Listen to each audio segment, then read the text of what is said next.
Hello, Hockey World. Today is Monday, July 10th, 2023. I'm Jan Levine. I'm Russ Cohen from Sportsology. I'm Kevin Allen, Detroit Hockey Now. And I'm Michael Agello, and this is the HockeyBuzzcast here on HockeyBuzz.com. Okay, we'll get right into it because yesterday Elliot Friedman tweeted out that it sounded like a DeBrincat deal was going to get done. And then, as usual with Elliott, about 5 minutes later, the DeBrincat deal did get done, and then a contract got signed. The details of the trade were announced. And Kev, it was a 2 players and 2 draft picks, a conditional first-round pick. Seems to be whatever the lower the pick is, or if Boston's pick is in the top 10, then it gets moved. I mean, so it's the conditional first, a fourth, Dominic Kubalik and Donovan Sabrango for Alex DeBrincat, and DeBrincat then signed a 4-year extension at a little under $8 million a year. Thoughts on the trade, first of all, and then the contract? Well, I mean, this is something the Red Wings were really wanting and needing. You know, they wanted to boost their offense. They were looking for a proven goal scorer. They wanted someone that they weren't guessing he was going to score. They knew he was going to score. And DeBrincat fits that bill. The bonus is he's a kind of a Michigan native. He, played golf with Dylan Larkin last week, so he kind of knows the area and the team. And, he's got a lot of incentive to settle in and be a fixture here, even beyond the 4 years. But the contract and the return that Ottawa got is probably the biggest news. Essentially, I think Yzerman got what he wanted, which was what he calls the midterm deal. We just had him on a press conference, and I asked him about what his philosophy is, and he said he doesn't know whether he really has a philosophy. But he says he tends to like the mid-range deals because, you get a chance to grow, get more knowledge about the player. And then, after that's over, there's still time to, extend that deal. And obviously, some players want a longer-term deal. I think DeBrincat did initially, but we talked to him as well, and he seemed happy with the deal as well. I think Yzerman gave in a little bit on the money. I think originally he was looking for more of Timo Meier, 8.8 or 8.78, whatever it was, somewhere in there. And he settled at 7.8, somewhere in that area as well. So I think all said and done, everyone's happy. I mean, the return from Ottawa, I've seen some people say that Yzerman fleeced him. I think it's less than people thought the Senators were going to get. That is true. But, they got a score back in Dominic Kubalik, who was a 20-goal scorer last year. He had a great world championship. The only negative of Kubalik is he did almost all of his scoring in the first half of the season, and then he sort of fell off. And, his all-around game is such that, he's always a candidate to perhaps sit on the bench for a game or two to remind him that there's two sides to the game. And then, they got a prospect in Donovan Sabrango, who is still very young, but he, from the Red Wings perspective, they had a lot of defensemen, and he's probably going to be no better than a third pairing guy. Yeah, that's true. And so I think they're willing to, part with him. And then they got a fourth rounder as well. So, I think just getting that first round pick, I think that sort of satisfied the biggest need for Ottawa. And then I think getting Sabrango, and no one ever mentioned him. Like, we had heard Berggren, we had heard, other players, Wallander, a prospect, but nobody had ever mentioned Kubalik, and it makes some sense. I mean, Ottawa's trying to compete. So you got to replace the DeBrincat's goals, and there's rumors that it'll be Tarasenko, but until that happens, it's nice to have someone that can score 20 goals. Russ, I have a feeling that the contract was sort of a compromise because, like Kevin was saying, he wanted maybe 8 years and he wanted Meier money. With this deal, he turns he's a UFA at age 29. which is still young enough that you can hit it big on another deal. I don't know. I mean, obviously the concerns with DeBrincat is as he gets older and maybe he loses a step, he's a smaller player. That's where teams might have been hesitant to give him the 8-year deal. But I mean, Detroit got what they wanted. They got him slotted where they wanted to slot him, below Dylan Larkin on the pay scale. Ottawa, they get a first-round pick, although it's not the pick that they took Korchinski with, or the Chicago took Korchinski with, which was I think 7th or 8th or 9th in the first round. But they do get a first-round pick back. So in a situation, they did do as well as could be expected. Yeah, I think they did okay. I knew this was too much for Yzerman to walk away from, and that's what I said on the show the other day. Like, you can't leave a goal scorer who wants to come to you on the table like that, knowing how hard it is to get goal scorers in this league. So I'm not surprised he got the deal done. I'm not surprised it's not a long-term deal. All of it makes sense. Yeah. Oh, one thing I would add is that I wonder if what we kept hearing is Yzerman would give him 5 years at 7.5. Right. And it ended up 4 years. At the end, that Yzerman says, "Well, I'll give you a little bit more money, but then we got to go 4 years." I mean, I would do that. And yeah, I mean, I think the Steve Yzerman should have written The Art of the Deal, and not the guy who actually wrote it. Yeah, I don't know. The only thing is, there's a double side to that. If DeBrincat, has 30 goals every year or more, then he's going to wish he had that 5th year. There is that. Yeah, there is. But I mean, Yzerman said he'd rather be in that situation and get a chance to, see the player, because he said, there's so much when you make these deals. There's just so much unknown. You just don't know what the adjustment will be and who will fit with and all that stuff. And he said, and then to give a contract right away, it's just difficult, challenging. So yeah. But I Russ is right on. I think both sides are happy with this deal. Now, Jan, I know that looking at the particulars of the deal, Kubalik was a former Calder Trophy nominee. Sabrango is an Ottawa native, so there's the motivation there that maybe he can become an NHLer with his hometown team. They get the draft picks back. I look at this this almost makes up for some of the missteps that I think Yzerman made in free agency, because like the Justin Hall signing and a couple other ones were a little questionable. But I think, he gets the score that he needs and he gets him at the amount that he needs. And for that reason, I think they did pretty well. Jan, Yzerman had to do something, right? It's pretty clear that he didn't have particularly great free agency. Doing this clearly makes up for that to a certain extent. He didn't overpay, right? I think the arguments have been from the other side of the equation that Ottawa didn't get enough, right? And taking it from that side of the perspective, right? If they held on to DeBrincat, who clearly had made it clear that he wasn't going to resign, would he have gotten more at the deadline? And the likelihood is probably not, because he's still got a first rounder. He got a guy, as Kevin pointed out, was a 25-goal scorer, though, as a guy who had him on 2 fantasy teams, know quite well that the second half of the season, he was either on my bench or waived because he didn't do anything, and know that he didn't do any score.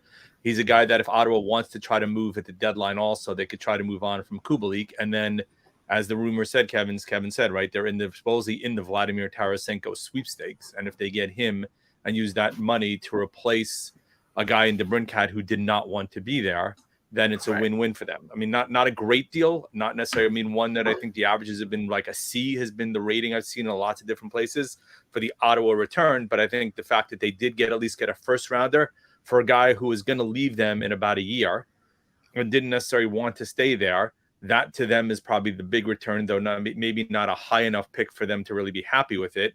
And on the flip side, obviously Detroit got the scoring winger that they wanted and a guy who clearly wanted to return home to play in Michigan, but they also got the 4 years, which it could be a win-win depending on what happened, or a lose-lose if the DeBrincat struggles and he didn't have a great year last year, though he wasn't playing with tremendous offensive talent. Then maybe you can view it as a slight overpay. But with the cap rising, DeBrincat took a flyer on a shorter-term deal, factoring in the rise in the cap, but also giving him the flexibility. Same with Yzerman. If in 4 years he wants to re-sign him, you're getting him to another 4-year deal. It's just going to cost you a little bit more money depending on what the cap is. Now, the interesting thing here, and I associate these comments with stuff that I've heard from Kevin Adams in Buffalo. Bruce Garriock was being interviewed and essentially said that the point of view of the Senators was, well, if the guy doesn't want to be here, then we need to not get rid of him and dump him for nothing, but get rid of him because we only want players who want to play here. And I get that. It's like they're a small market Canadian team, and they got Stützle to buy in, and they got Shabbat to buy in, and they got Brady Tkachuk to buy in. And supposedly, when he gets close to a new deal, Jacob Chikrin wants to sign a long-term deal. So I understand the mentality of teams like Ottawa and Buffalo, Kev, to say, if you don't want to be here, we don't want you here. But that sort of, I mean, there are not many players who really want to play in Ottawa or Winnipeg or Buffalo. No, but there wasn't much they could do. Like, I think, as was previously stated, they wouldn't have done better if they held on to the trade deadline. And plus, there's the risk of injury. If he gets injured, you don't get anything for him. So, right. They did what they got. They got the first round pick. I mean, at the trade deadline, how these things go. It's always a first round trade and a first round pick and a prospect. So I think they did fine. And, I think part of the problem is the rumor mill for the Senators. I mean, there were rumors that they were going to get some pretty good prospects, and as it turned out, they didn't. I think everyone thought they were going to get the first round pick, and it was going to be the worst of the two Red Wing first round picks. So, this could work out for both teams, and certainly there's excitement. I saw a lot of people have written. And a lot of fans have said this puts the Red Wings in the playoff race, getting this guy. Well, with the other additions. But I mean, we're gonna have to see on that. I mean, Yzerman is a little more realistic. He's been around the game long enough he just says, well, I hope it does, but you don't know. You just don't know. So. Well, I'll say this and this is the overall sort of landscape of the Atlantic Division. Ottawa has improved over the last 12 months, but I still think there's questions there defensively, even though they've added Chikrin, and questions about goaltending, whether Korpisalo is the number one. Buffalo, we know they've improved their defense. They added Eric Johnson and Clifton, which I think were good additions to the young group that they have of Power, Samuelson, and Dahlin. But the question there is goaltending with Levi and Luukkonen. Detroit, I think, goaltending a little bit. Husso is pretty decent, but I think the depth of the goaltending is a question. The depth of the defense is a question, and now they've added scoring, but some of the additions. I mean, none of these teams I say are locks to make the playoffs, but you see Tampa coming down a bit. You see Toronto maybe coming down a bit. You see Boston coming down dramatically. It's going to be a hodgepodge in that division, Russ. I mean, I think it's going to be a battle to the very end. And Florida has got injuries. Guys are going to be out until Christmas. So it's really a bizarre-looking division. It is. I wouldn't count out Florida now because I think the way the landscape is, and I think for now the Leafs are weakened too. We'll see what else they do.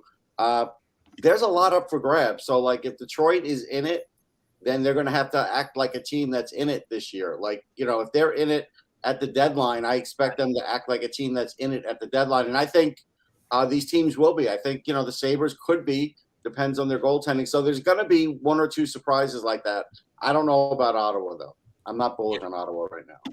Now, Jan, the domino effect we expect there to be a domino effect from this deal. The first DeBrincat goes off the board. Now, Tarasenko, who was with the Rangers last year, we've heard the Islanders, we've heard the Senators, we've heard a couple other destinations. I know from the Buffalo perspective, they're expecting Victor Olofsson. Maybe things will open up for them trading Victor Olofsson because the teams that might have been in on DeBrincat and might have been in on Tarasenko, once Tarasenko signs someplace, he's sort of the plan C. So you would expect over the next couple weeks to be a domino effect in the league. Yeah, I mean, Thomas Tatar's out there also. He'll probably get a look at. I mean, the other one, big name, obviously, is Patrick Kane, and the longer it goes, and to me, the more likelihood is Kane takes his time and waits till he gets closer to return before, as opposed to making a decision now. as to where he's going to go. Granted, that may impact from a cap perspective, but I think as he gets closer and closer to showing he's fully healthy, he'll make a decision. But yeah, I mean, Tarasenko, clearly he seemed to be signed, sealed, and delivered to Carolina, fired his agents, hired a new agent who now started the process all over again. I mean, Tatar is another one that's out there. Matt Dumba was the one who supposedly was going to be out there also, though not necessarily impacted per se by a deal like this. But it's going to be interesting to see where Tarasenko wants to go. Is he one who's going to be chasing dollars, or is it going to be more so the situation? Carolina would have seemed to have been the best of both worlds, right? Maybe not at the dollar amount he wanted, but if he wanted to go to a contender to try to win another cup, Carolina clearly is towards the top, especially given all the moves that they've made this offseason and what they've done to that team overall. And moves that we thought were going to be made over the weekend, Kev, and didn't end up being made, which I'm talking about the D'Angelo deal, because we were thinking they had to wait a calendar year until that trade happened, and it hasn't happened as of yet. And we're wondering whether, I know Russ just said in our sort of private text here, is this something that might be tied to a Karlsson deal, and one thing having to do with the other? I mean, Pesce also going out. And yeah, right. I mean, there's talk. First of all, okay, there's talk about Pesce going to Nashville. There's talk about Karlsson and Carolina. Obviously, we thought D'Angelo was going from Philadelphia to Carolina, but that hasn't happened yet. So on the defensive front, there's a lot still to happen.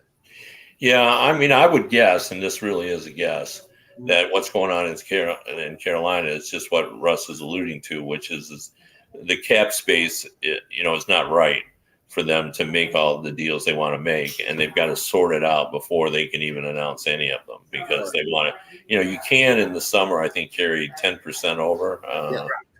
So, they've got that they can have some cushion, but it's probably not enough when you're dealing with players like Karlsson. So I think they probably will wait and announce it all together, whatever they end up doing. So that's a guess, but otherwise, because I can't believe D'Angelo is going anywhere but Carolina.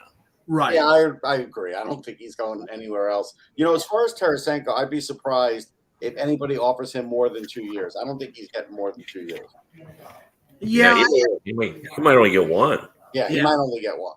Yeah, this is Alexander Semin territory. Not that he's sort of the pariah that Semin was, but he's at an age now, and he's had an injury history that maybe a team is only willing to give him a year. Maybe they'll give him more money, but they'll only give him the year just to. He's sort of a hired gun, so to speak. I think he's intriguing for a team like Ottawa. The team that would make the most sense would be the Islanders, because I still don't think they can score enough. But but they won't be able to pay his AAV. Like I could see Colorado jumping in on this. I don't know what their cap situation is like this moment, but I could see them jumping in. Colorado doesn't have a lot of space. But the situation with them is they have Landeskog's money to go to. So once the season starts, so they could sign him late. Right. Like, say, hey, listen, cool your jets, and we'll sign you, September 1st or whatever, whenever camp starts. Now, Jan, I know you got to go in a few minutes, and we're not going to do a full show here today, but I wanted to ask you about the Rangers with Lafreniere and with Keandre Miller as RFAs, and they only have around $6 million in cap space. So even if they go bridge on Miller, a bridge deal is probably going to be $4 to $5 million. I can't see Lafreniere taking a deal, like a 1 year deal for $2 million. So how are they going to squeeze this in?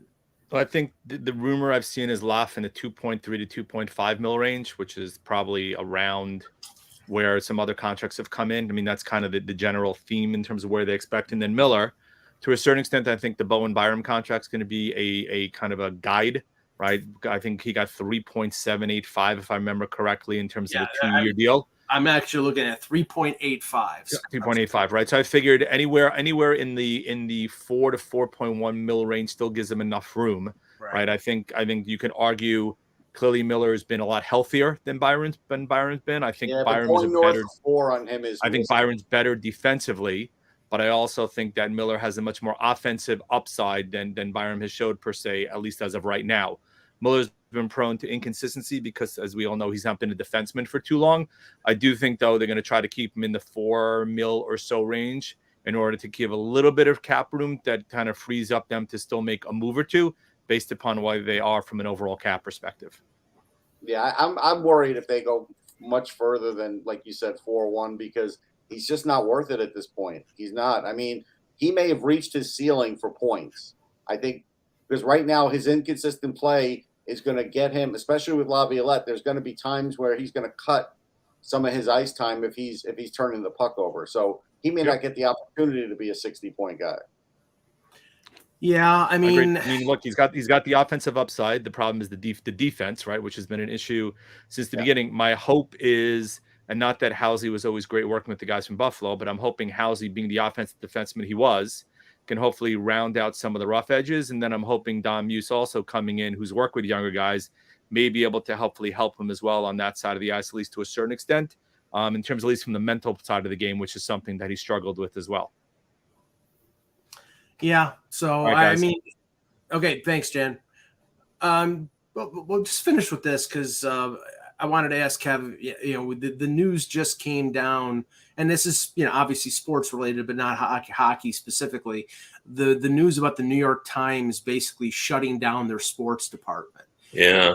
And Kev, I understand the technology and, sort of the mergers of these mega companies. We know the Athletic got sold to the New York Times, and now the New York Times, the Daily News stopped printing, and their sports department was severely knocked down over the last few years. I mean, the landscape of media, and in Toronto, Post Media and the Toronto Star, other companies have merged. They haven't merged the newspapers yet, but that's down the road. That probably is going to happen. The landscape of media has just really radically changed over the last 5 to 10 years, and it's unrecognizable now.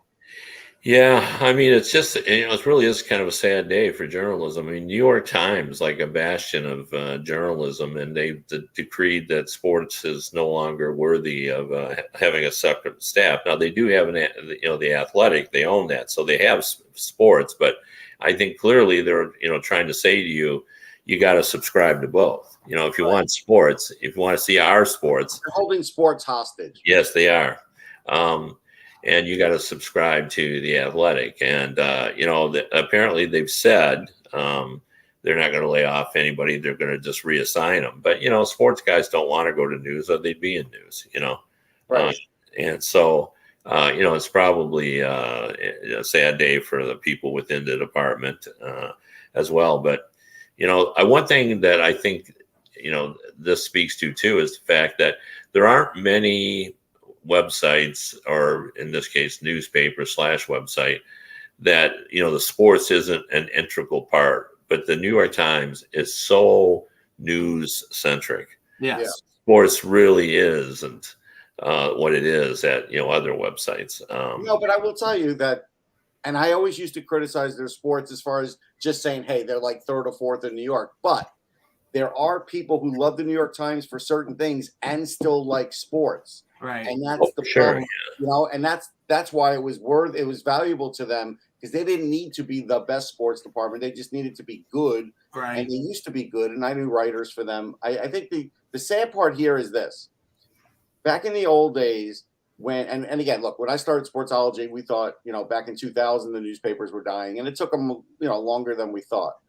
But the thing is, you also need ownership that are kind of like these swashbuckler publishers that are willing to actually, try and do good things and try and do new things instead of just going for the, clickbait or clicks and just doing what everybody else is doing. And Kev, there doesn't seem to be those people anymore.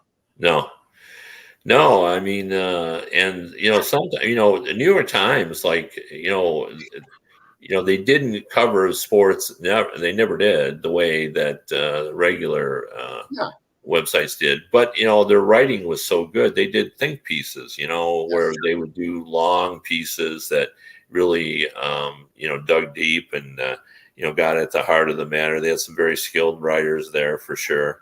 So, we'll miss that. I mean, that's, and I know their argument will be, well, you get that with the Athletic, and you do. I mean, they have great writers at the Athletic, sure. but it just seems to me to be a little short-sighted, and as Russ said, holding sports hostage and just saying, you gotta buy both. Because they know sports people are fanatical, and people will pay for sports. There's definitely something to that. But I think in this particular instance, I don't think just having the Athletic is going to get someone from the New York Times to do both. I think that's a misstep for them. No, in the New York landscape, even though we know their reputation in terms of politics, in terms of the news, the New York Post sports has been the best in New York City for 5, 6, 7.